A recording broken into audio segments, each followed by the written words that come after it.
Sveiko žuvelės. Ačiū, kad palaikot, spaudžiat patinka ir tikriausiai daugiausia žuvų ženkle dalinasi šituo įrašu. Ačiū Jums tikrai labai. Na, aišku, kurios norite asmeninio konsultacijų, neužmirškite parašyti messengerį, derinsim Jums patogų laiką, nes kartais tikrai tokiais net labai maloniais periodais iškyla labai daug klausimų. Kaip pavyzdžiui, kada patogiau tuoktis palankiau, kada palankiau gimdyti vaikus ar kažką panašaus. Nes Jums visą savaitę dar tęsiasi iki pat 26 dienos malonus dalykai ir labai malonus dalykai.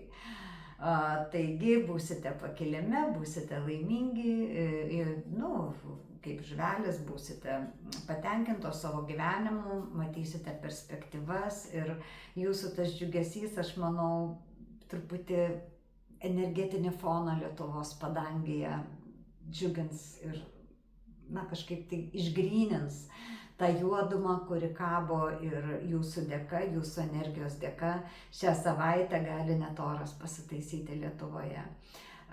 Taigi, Jums tęsiasi geras metas ir visada žinokite, kad kai yra geras metas, reikia būti laimingam ir džiaugtis.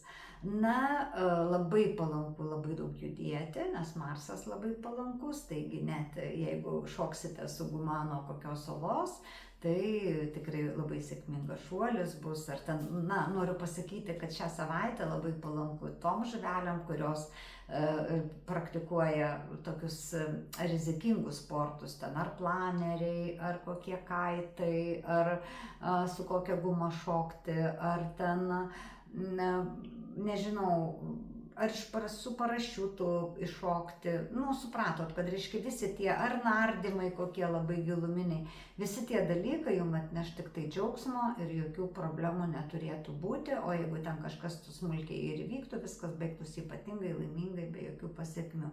Taigi, mielieji, yra puikus metas ir aš Jums dar kartą sakau, džiaukitės gyvenimu, nes tai yra tikrai Jums labai užtarnautas toks džiugus periodas.